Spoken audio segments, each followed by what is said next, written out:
Hello again. Welcome back to Asgard, and welcome back to ATM Spellbound.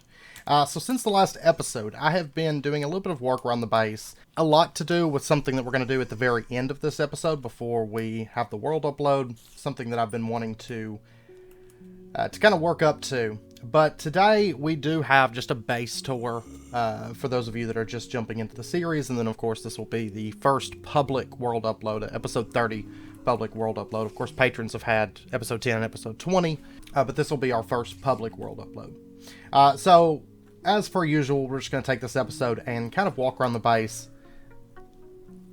kind of go through everything that we've done thus far, and then we'll wrap up with a little something and a little something special, and briefly talk about some of our next steps that we're going to be going through. So anyways, we're down here, we're outside. Unfortunately, not as much work outside in this area as I would like to. So this area is very unfinished at the moment. We just have our animal cages for turtlemancy and our little turtlemancy area with Glug the fish, and our turtlemancy armors and altar and all that stuff. Got to make a couple more armors for this area and really kind of finish this area out. It's very unfinished. Now, if we head on down, we have this little space. We did get a couple more tortoises. I actually meant to put those out between episodes, but I have been busy on here, so I didn't get around to it. And our turtles, and once again, unfinished. Totally unfinished. And then if we head on down, just a little bit more, we have our lava turtle area. There's another lava turtle in there, but sometimes they like to stay submerged. And then down there, of course, is our blood magic area, which we're going to check out here in a moment, trying to make sure that all the areas kind of interconnect in places. Now, if we head up, of course, there's not a whole lot up through here, and then we do have this side. Actually looks pretty spiffy. Of course, that up there is unfinished, but most of this side is actually done, which I was pretty happy with. At least that's not finished. But I did bring the walls down a little bit. So now they're just really blocky and completely unfinished. We do have an entrance to the underground over there, but we're going to go down this side first. I did get our gravestones moved and crafted as much as what we had essence for these Corel tombstones. And actually between episodes I was doing a little bit of disenchanting, and we're actually out of grave dust at the moment. I had to go farm one piece. Like that's how much we're out of grave dust. Of course, this is our mausoleum. It's unfinished. And if we head on down this long little corridor of unfinishedness, we move down to the blood magic area, which is actually, it hasn't changed much since the last time you guys saw it, but it is in a decent spot. We still got a bit of work to do, to be sure. Of course, that's the turtlemancy area up there. And this is our manual farm if we want to kill wither skeletons or if we want to kill piglins and get wheel from. It's manual, though we will be making some changes to it. Since we actually don't need wheel at the moment. Like, if we take a look, we've got a bunch of wheel coming in. And I was letting that kind of build up for a while, like while I was doing building and stuff like that. This teleports us up to the main building, of course. But I do need to expand out our crystals. This is what we've got at the moment for our wheel farm. Over here, so it's definitely keeping up. Of course, there's a lot backed up in this to make sure that we stay stocked on stuff. You'll also notice that I did upgrade our storage for Occultism. We'll go down there here in a minute, but we were getting close to capping out, so I went ahead and upgraded everything to a tier 2 at this point. And then back in here, of course, we got a little alchemy table workshop and our reaction chambers back here as well. But over here we have our blood altar, and I ran into a slight issue because, you know, my internet provider, my current one, once again, I'm still waiting. I'm waiting with bated breath at the moment because I'm supposed to be getting new internet. Of course, it's been incoming for a while now, but I did run into an issue with our spawner down here that fills our blood altar, and I actually had to change it because the mushrooms that we had spawning, or the what were they? Piglins with mushroom heads. The ones we had spawning were actually... Uh-oh. Oh, no. Hey. I'll fix that. Because I changed this over, right? I changed it over to Carbonite Gaslings because we needed a source of gas tiers coming in. Anyways, must be a poison mob down there.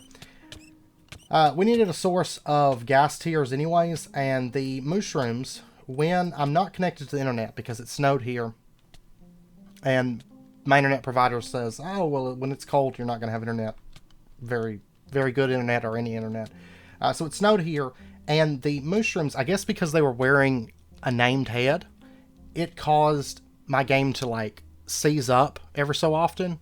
And anytime I would open our storage accessor or whenever I would look in the direction of this, like even if I was way above ground, anything like that, it would cause this big seize up if I wasn't connected to the internet at the time. I guess because it was trying to search for whose head that was and it couldn't find it. And anyways, it caused a little bit of an issue. Now this over here, of course, is our slate automation and wheel, which is automated through that to put the blood orb in whenever it's needed and take it out whenever it's not needed. Just blood magic nodes and redstone back here to control all of that and make our slates for us. And of course they stay stocked in here, so we've got 500 of every slate available. It's pretty much it. Well, one thing I do want to make note of just really quick while we're down here is if you take a look right down there, you can actually see that area and that area, which we're going to come down to, both of which are unfinished, but we're about to head down there for a brief little look at that before we head up to the main building where most of our time has been spent. And actually, for those of you that have been keeping up with the series, there are a couple surprises which we're going to get into. But this is the layout at the moment. This courtyard area's got to get built out more and a bit more exterior stuff, but I've been meaning to. I just keep getting sidetracked with other things. But if we head on down through this unfinished pit, I was actually going to be working on this, and then I totally got sidetracked with a couple other projects, which we're going to take a look at. But this takes us down to what will be the Undergarden area, where we're going to have some of our farms set up, and then here it kind of breaks off. We'll go down here first. There's not a whole lot down here because we've actually had all the farming that we've needed, and I just haven't gotten down here, like I said, because I keep getting sidetracked. But down here we do have a variety of little farms, pumpkins, we got sugar canes and rice, which apotheosis, I'm probably going to put string over this at some point. I've been kind of abusing the really tall sugar cane, but and then we have just some plain farms down here, but and of course these are malum growth totems around here, so that everything grows really, really fast. Well, it grows really, really fast whenever I bust out the growth sigil. And then back here we have a little area for growing our mushroom colonies. Mainly brown. Occasionally I will throw in a red if I want to use red mushroom colonies as decoration. But we haven't needed them for cooking as of yet. I need to put steps in here too. If we head on down, there's where they went. See, I never come through this area, and I was looking for them. And I ended up setting up nodes because I couldn't find them. And they weren't moving my honeycombs. It like just happened, but I didn't know where they went. And apparently they left for whatever reason. But down here, of course, is our apiaries. I did set up, you can see an Oreo bee there, and there is a mana bee. And then back in here, these are hidden like frame doors. But back in here, we do have all of our bees. This one, of course, is field. Our resourceful bee areas. And then if we come through here, we have the honeycomb storage. This little room's not finished. The rest of these are kind of finished out. But we have the items being sent over here. I did move over to a node system. I did remove that foliate by choice.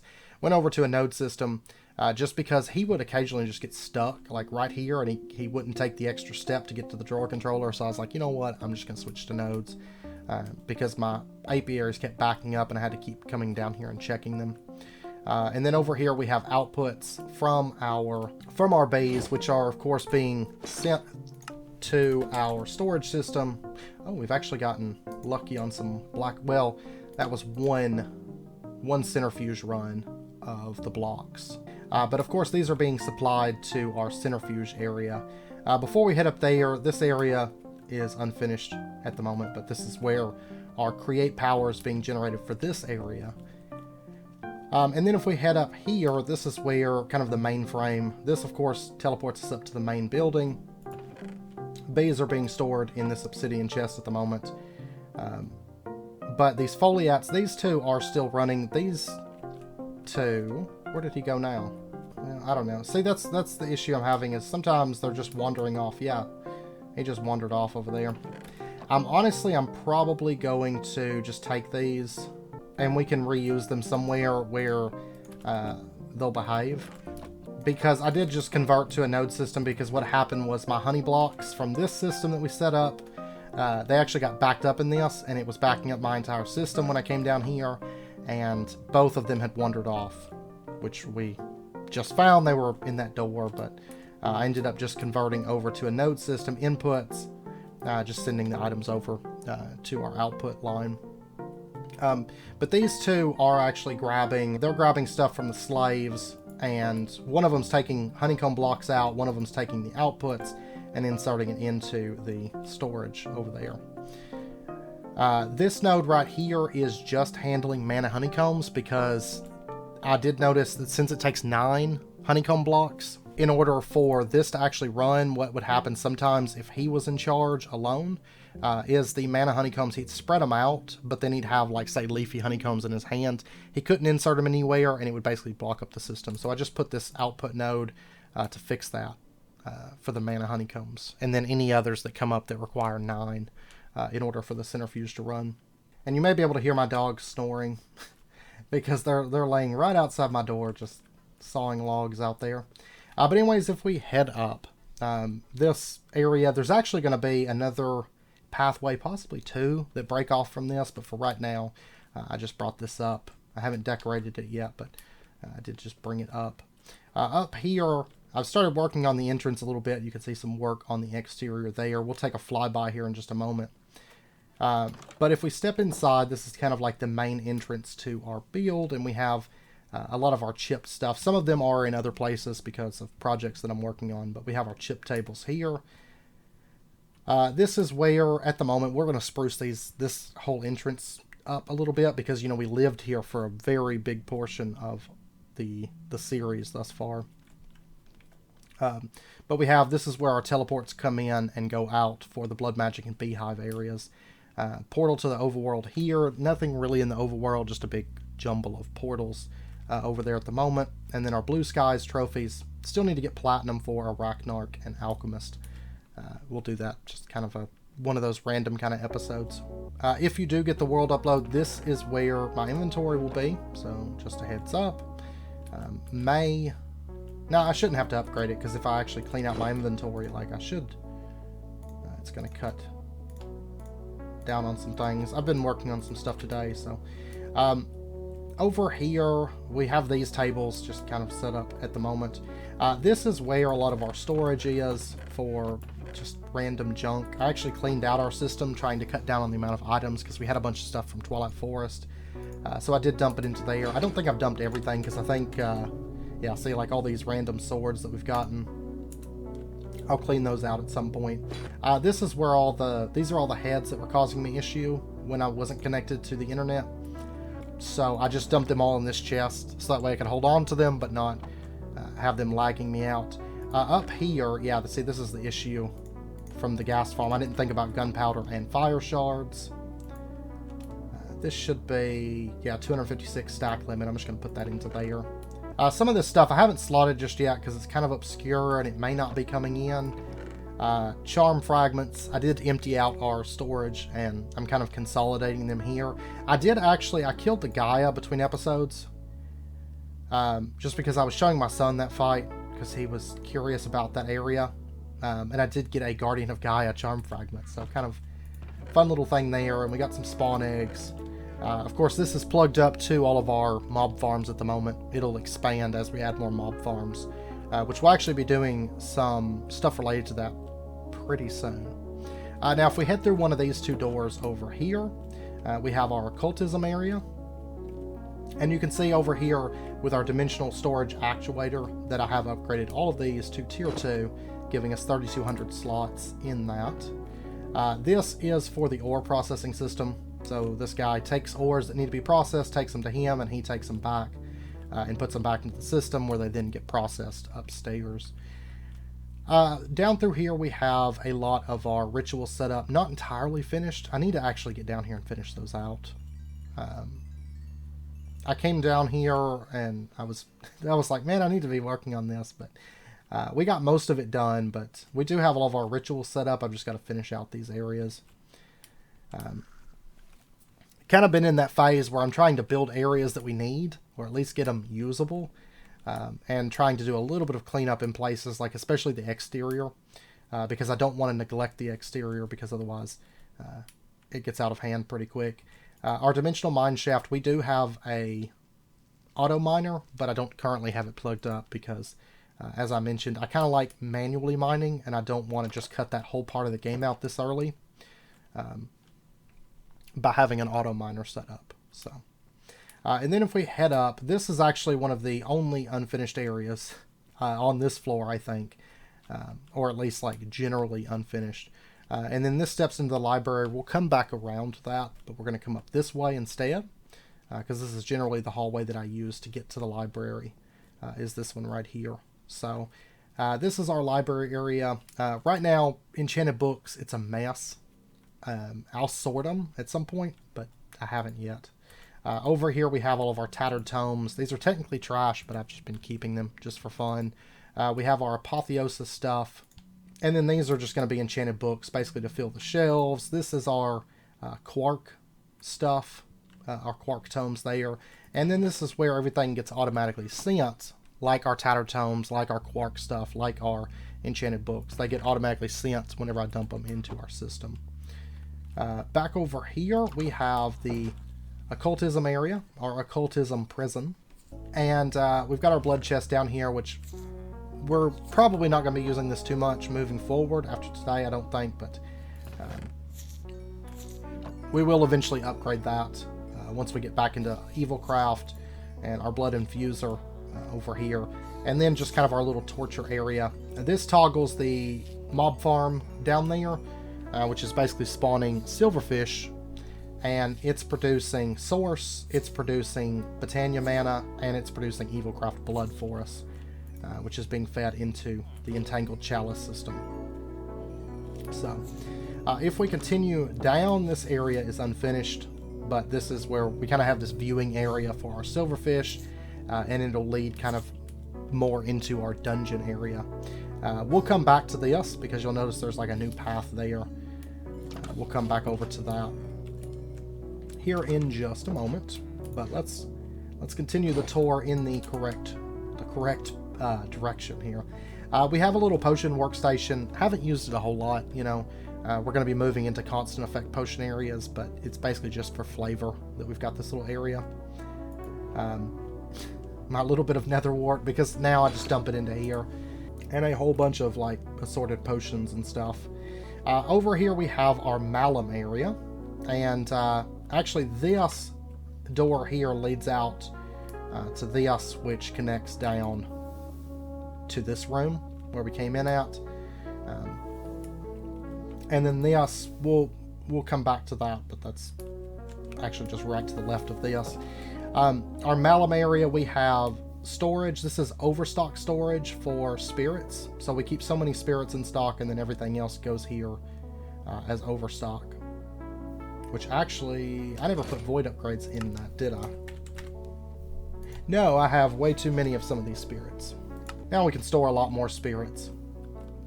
Not a whole lot of point to it, but you can see it's dumping, well, it dumps some infernal spirits, and right now it's dumping sacred spirits. But that's for just overstock storage, so we don't keep more spirits than what we want to, which is I think 1,000, right at 1,000 that we're keeping. If we continue on through here, we have kind of our malum workshop. This was actually one of our first rooms that kind of got finished. Right up here we have, this is the broom area. We're going to be putting a bunch of brooms in here probably pretty soon, because we're probably going to be retiring this broom. And then we have our broom launch station from here. So we can launch and land here, just kind of a little bit of like flavor area. It's not something we necessarily use a lot, but it is there for launching brooms from. Now right here we have the staircase leading up. We're going to come back to that in just a moment. But if we head through this door here, we have the kind of this little botany room with the aquarium and stuff. We're going to be collecting various different fish to fill this with, but right now I've just got one fish in there. But this little, just mainly decorative room, it's not really for any practical purpose necessarily. And then we have the kind of the grand dining hall area here, which you can see a couple other floors up there from this room. And back in here we have this, like, the big master's kind of dining spot here. And we're going to be filling this with various different foods and things as we go. You know, we're changing up foods. We're actually going to be changing here pretty soon from our honey glazed ham. Now that Christmas is over, we're going to be changing to a new food here pretty soon. And then back in here we have kind of the unfinished kitchen area. This was another room that I had intended to get done before the world upload, but hey, I didn't. But I did get a lot of work done. So if we continue on, this area, you can see I've actually done a little bit of work here. It's not decorated and stuff, but I've been clearing things out and lining things up. Has been the primary thing that I've been working on. Now there is a couple paths over there and here, which we're going to get into. There's a lot of interconnecting paths in this area. But what this is going to be is it's going to come back to kind of a dormitory type area with these, like, kind of spacious rooms for the people that live and work in our, like, magical citadel that we're working on. A few more rooms back here. I never got around to putting doors on these, but a few more rooms here. And this area is going to be kind of a common room, I think, sort of area. Now we will have our own, like, kind of quarters within this build, but we haven't gotten it yet because it's going to be a little bit higher up, and possibly another dormitory type area as we go up. Now over here, this is actually the backside of the mob farm. You can see the redstone there that's got the silverfish farm toggled on, and this just comes around. It's going to connect kind of to the dungeon. There's going to be a door. It's not going to be like coming straight from the dormitory to the dungeons, you know, straight through. And actually some of this weathered limestone may go, unless I do the door here. I don't know, I might do the door down here. But still just kind of figuring that out. I was just kind of lining everything up so that everything kind of meshes together. And then this area right here, it steps up. Of course, that's where we came down at. This area here, it does go up. Very, very unfinished, this section. But it steps up into this area. This area, there's another path here. A lot of paths that leads to this hallway. We're going to come right back to that in just a moment.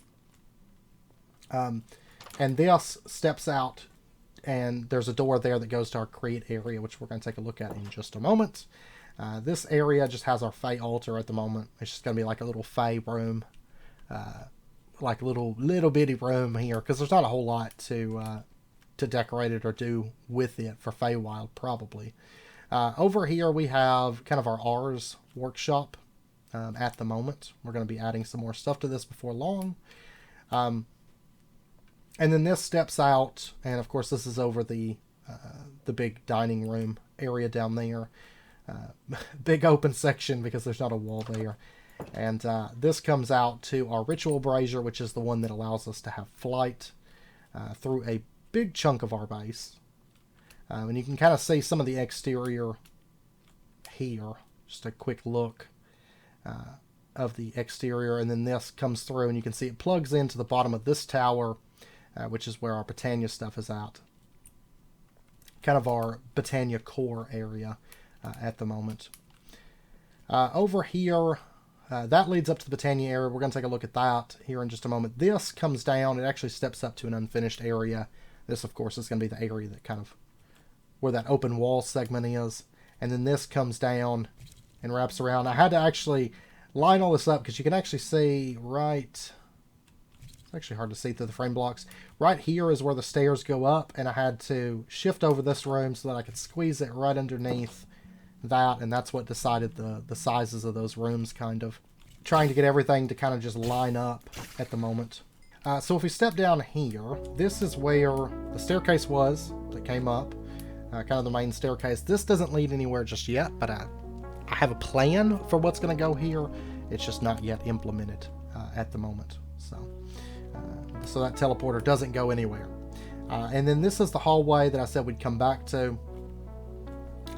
This steps into our Britannia enchanting room, which is one of the nicer looking rooms within the base, I think.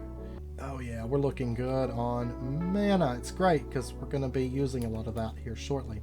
But we have just our mana enchanter, a lot of mana storage, a total of 16 pools, technically 17 pools. This one's feeding all the rest, but of course eventually it will back up for us. And then back here we have the storage for kind of our main books. So if we're doing an enchant, we don't actually consume our books, so we can put lots of enchants on our stuff, and we don't have to waste our books. So that's the storage for that. And then if we come on through, nothing on the shelves at the moment. This is going to be the second floor of the library. And we do have this balcony area that steps out and kind of overlooks that end of the courtyard there. And actually, you can actually see the occultism area down below here. I haven't done the exterior of this yet, but this is where the window overlooks from the occultism area. And actually, the first floor windows in that unfinished area are down through there. But if we head back up, this is where the third floor of the library is going to be, so the ceiling here is going to be a bit higher than the first floor and have a lot more enchanted books, just floor to ceiling enchanted books kind of a thing. This steps out to what's going to be our elevator. We're going to be doing an episode before too long setting this up. Still debating if I want to do a create elevator or go with something a little bit more magical. I don't know. We'll see. We could do either pretty easily. And that's of course going to be kind of a tall tower that rises up above a lot of the stuff, and probably have our room up there, I think, is kind of what I'm thinking, but that may change. So, because of course we're going pretty vertical with a lot of this stuff. And now right over here is our create room. Still slightly unfinished. You can see the walls are still kind of barren, but I did get in here and did a little bit of work, you know. This of course steps out to that area, and oh yeah, I was going to put rails here and finish this up, but I didn't get around to it. I got sidetracked, of course, because I was working on this and I was making really good progress. And then I was like, oh, I wanted to go down. I don't even remember where I went. I was going to add something. Oh, it was actually some Britannia stuff, and then I totally got sidetracked. So over here we have our smoking area, and then over here we have an area where we can input items that then get sent up and get automatically crushed. This is the redstone for that, which basically just controls the dropper and cycles that. And then that way we can, if we want to crush something manually, that's our manual system for that. Over here we have our assembly line. We've got, this is our big cobble gen that makes cobblestone and stone. And then, of course, it makes a bunch more stuff upstairs, which we'll take a look at that in just a moment. And it's all being powered by blaze rods. So once we go around to the other side, you'll be able to see that a little bit better. Now, out here, this is kind of this big top section. We'll be adding something up here. I was honestly thinking like ritual up here, like some kind of a big ritual circle up here of some sort. So we'll do something with it. I even have all the framed blocks. You see a lot of unfinished frame blocks just because I get sidetracked, or a lot of it, especially out here, I'll run out of the block on hand. Not really the case for that, because that's just for lunar, and I have a lot of smooth lunar. But some of that stuff is like weathered limestone pillars, and I'll go to make weathered limestone pillars, and then I'll get sidetracked and not actually finish putting them up. So I get a little bit scatterbrained when I'm building because I don't know. That's just the way it goes, I think. Back in here we have our mechanical crafter system, and we have this is our presser. This is our like basin and burner system, and then this is just kind of a back access area. This really isn't going to be an area that we access a lot, And then this is where the ores, the dust from our ore processing system, they get handled back here. So this guy grabs the dust whenever they come in. He takes them over to this depot where they get blasted. This guy takes the finished ingots and puts them away for us. This guy takes bones and turns them into blaze rods in the blood infuser, which then power the create system over here. So that's about it for the first floor. But if we pop up to the second floor, this steps out to this room, which doesn't actually go anywhere at the moment. But then the elevators are right down there. And then this ladder. I don't even need this ladder anymore. I need to just take that and dump it because we do not need it. But this area up here, this is where the stone goes after it's processed. You can see the cobblestone comes through. It gets crushed, turned into gravel. And then that gravel goes through and gets turned into sand? Sand and clay and flint. And then that sand gets processed down. It makes bone meal, and it also makes dust. Or, I'm sorry, lime sand. What's backing up here? I'll have to take a look at that. I think it's probably a void upgrade that I missed. And then the lime sand then gets turned into limestone. Limestone gets turned into weathered limestone, and all that stuff gets supplied to our system. But there's so much overstock that we've got, because all these, of course, fill up, that I hadn't noticed it really on the back end, because it was still supplying me with weathered limestone. Probably wasn't backed up that long, but it did seem to get stuck at some point. But this area, of course, is just, if we want roof access for this section, we have roof access for this section. And then this is just above the create area, so nothing crazy exciting up there. It's fairly unfinished.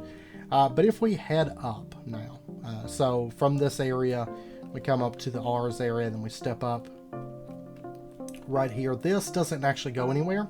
This will be the third floor overlooking the big dining hall area there. But then this area over here comes up, and this is what leads over to our Britannia area. There is another path up there. We're going to go up that here in just a second.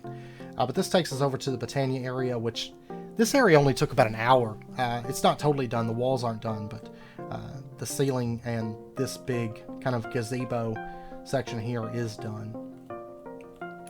So all around here we have not much in the way of automation just yet, because we literally just did Britannia. That's the last project that we did. But we do have all of our basic stuff. Crafting runes on this, by the way, so fast with 2 Gaia spreaders. Could be faster, but it doesn't need to be for this pack, honestly. Plus, I don't know, runic altar is probably not going to be our long-term method for making runes anyways. So. And then we have all of the tall flowers around here. Our petal apothecary over here. Not a really good way to make water, but I can always fly down there. So I haven't been making flowers up here, so... and then back over here we have some mana storage for our mana infuser. These still lack a little bit. I'm actually going to have to add some mana to that in just a moment. Over here we have a waystone to the Britannia core. And then back in here we have our Elven gateway portal, which of course, if we were in the overworld, would function as an actual portal, but, you know, we had to move it, but it's back over here now. And then right here we have our rune crafting system for Mystic Botany, all laid out. And then up there, of course, we have some Elven Mana Spreaders with flare lenses. We got behind that, we got some Poison Stone, and then some of our glowstone lamps, or redstone lamps up here, and yeah. And then, of course, mana from downstairs where that common room is. I did readjust it, so now there's actually like 3 spreader systems before it gets to here. And that way it comes up straight through there, and it comes up straight underneath, because I didn't want it kind of just shooting through the common room in a random direction. So I did line all that up so it comes up straight through there as well. Now if we come back over to this area and we step up, this is where our branch of Yggdrasil is. And if we step on our warp plate, okay, let me redo that because I stepped through and it kind of ruined the entry. When I step in and there's a beetle right there, it kind of ruined it. Which it does take 3 levels to teleport back and forth through here. So But if we step through, this takes us to our Guardian of Gaia arena, which it's not completely done at the moment, because you'll notice that there's actually Britannia flowers that have spawned here. I'm going to go out and clean up all the ones that are within visible range of the arena. And then I also want to bring all this, this is black ice, the packed black ice. I want to bring it out further, out into the area. So pretty much as far as you can see is going to be these shards of black ice, kind of here at the end of time. And back in here, you'll notice there is a waystone. That won't be there probably long term, but for right now. And of course, it's built to somewhat mirror our Britannia area, but it's kind of at the end of time. Everything's been destroyed, and this is all that kind of remains of our base. So, and you can actually see the top back over here, the top of our Britannia area. I did offset this so that the warp plate actually kind of matches the same place, but it's not an exact replica because I have some limitations, of course, with the Gaia arena, but this is kind of meant to mirror our Britannia area, and it's been destroyed, and the top's been tossed over there, and this is all that remains of our big magical citadel. So also, I did kill the Gaia in between episodes, and I got the key of the King's Law. So that is the artifact I got from my second Gaia kill. But yeah, so it's meant to kind of mirror this platform and then the top up here. So we haven't done the pillars here just yet, and that's because we've got to get into Mana and Artifice to actually put those in. But that's what it's meant to mirror, is this top section. And by the way, I really hope the mod authors for Abyssal Craft add in a way to craft the abyssal bricks. For example, these. You can't craft abyss brickstone, and you can't craft abyss cracked brickstone. A lot of the stuff in here is uncraftable. I may end up adding recipes for it, though, because, as you guys know, I dislike uncraftable blocks, so I may end up adding recipes for those. But I did have to go out and just farm them from those towers and stuff. Luckily, those towers are like a dime a dozen, so not that big of a deal. But yeah, so that is the base. Like I said, we are going to do one couple things before we end out the episode. Something kind of as an end of an era sort of thing, which will be kind of exciting because, of course, this is the first world upload. 30 episodes in.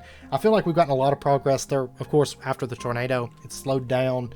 We would have had probably a little bit more done by this point, but I still feel like we did pretty good for our first 30 episodes, and our base is coming along. A lot of unfinished areas, but there's also a lot of kind of finished areas, which I'm pretty happy about. Okay, and I just realized this actually won't work if these also have dominant sparks. So I'm actually going to have to remove the dominant sparks from these, but that's okay. They're still going to get mana, so. And that just means we've got eight extra dominant sparks. So what we're going to be doing, let me go ahead and throw in these and just top off our mana, because Blacker Lotuses are super OP. And we'll try to move through this pretty quick because I know we're getting on in time. But we're going to go ahead and craft ourselves up 4 more pieces of Alf Steel. We should have enough. We've got 8 pulls here. Each one, of course, taking 2 pulls. And we're going to be getting out all of our Terra stuff that we made a couple episodes ago. And that should have drained all of our mana. I figured we'd make use of that this episode real quick. And then we're going to take our Elf Steel and make the Elf Steel Hoe, Elf Steel Shovel, Elf Steel Blade, and Elf Steel Truncator. And then, of course, we're going to combine all of these together to get our Elf Steel AIOT, which is a combination of all the weapons. Actually has really good attack damage, more than our Scythe.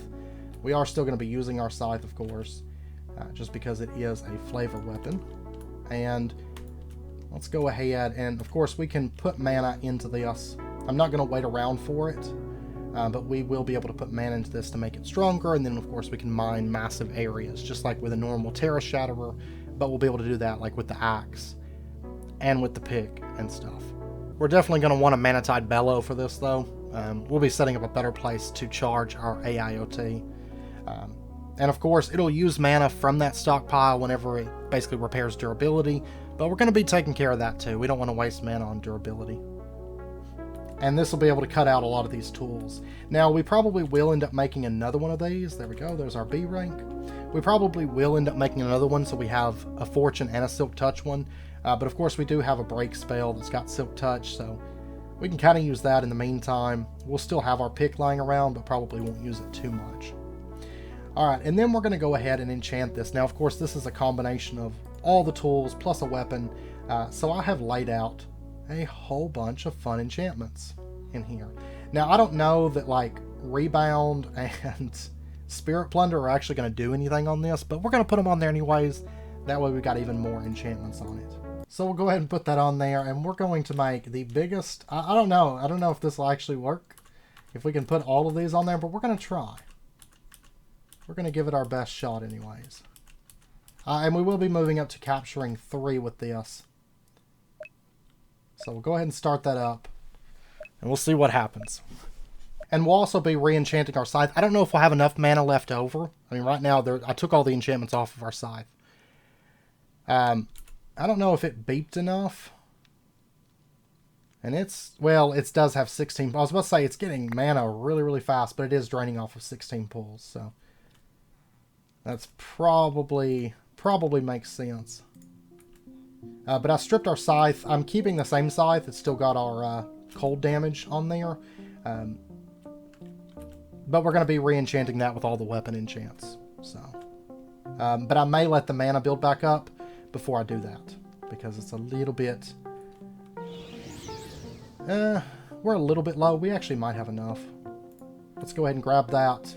Okay, we got Indestructible Soulbound, Fortune 6, Looting 7, Sharpness 8, Leech 7, Life-Stealing 5, Efficiency 5, Vorpal 6, Frost Aspect 5, Capturing 3, Bane of Villagers 5, Scavenger 3, Reactive 3, Knockback 2. So it didn't get the Scythe enchants. That's okay. I didn't expect them to work anyways, because I'm not going to be able to throw this thing, and I don't think I can get souls with it. So, okay, so for the Scythe, we're going to need pretty much everything. Except for efficiency and fortune. We'll at least start it, see what happens. Like I said, I don't think we'll have enough mana, but it could sit here and wait on mana. And we'll end up with a scythe that's even stronger once this is done, so. Whee! Oh, it did get finished. Okay, great. There we go. So we have a scythe with Indestructible Soulbound, Rebound 7, Sharpness 8, Life-Stealing 5, Capturing 3, Bane of Villagers 5, Scavenger 3, Spirit Plunder 6, Reactive 3, and Haunting 3. So we can still throw it. And we have a stronger scythe. 12 damage. This has 18. Of course, this is going to be a lot stronger, but that's okay. We could actually just get a glass sword or move into all the mod weapons and make even better stuff, but I prefer this stuff. And of course, we get the Alf, basically the Terrorblade, Alf Blade, kind of mana blast as well from this. And what's cool is I don't have to have mana, which is quite nice, so we can kill enemies at range and drain their health and all that stuff. Plus, we're like invisible with Shadow Step 5. It's a really powerful combination. Plus, this has added cold damage, which is always good. And we can pretty much toss all of these because this is all tools in one. Oh, but you actually can't put them on the AIoT, so that's unfortunate. I could put it on like an axe or something. Oh, that's too bad. So we're not going to be able to get an epic affix, but that's fine. But then we also have this Vitality. I was going through my books and I found we have a Vitality 8 book. Currently, all we have is Vitality 3 on our robes. So we are going to apply this. I did make a duplicate copy, Enchanted Armor, with the book on the Enchanter table. It's already slotted in our, like, kind of our rare book section. But we're going to upgrade this so we have the Vitality 8 on the chest piece. It's going to be 33 levels. So there we go. And we throw that on, and we're going to get more hearts. Let's go over to the Malum room so we do get the regeneration effect. Of course, we've capped out food, so we're basically grabbing hearts from some other places at the moment. Yeah, so we're up to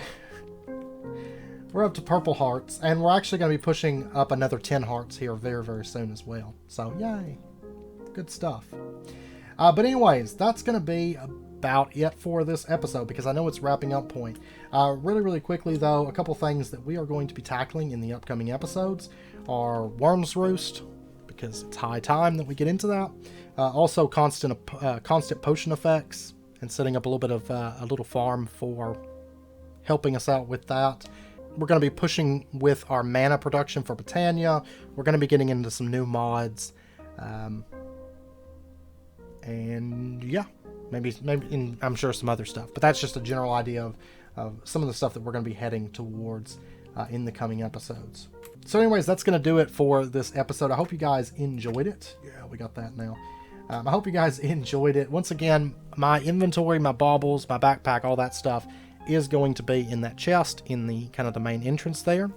And the world download will be down in the description if you guys want to grab that. So anyways, I hope you guys enjoyed the episode. If you did, as always, be sure and hit that like button and go ahead and subscribe if you're not already to stay updated with when new videos come out. And I hope to see you guys next time. So until then, as always, do take care, stay safe. I'll see you guys then.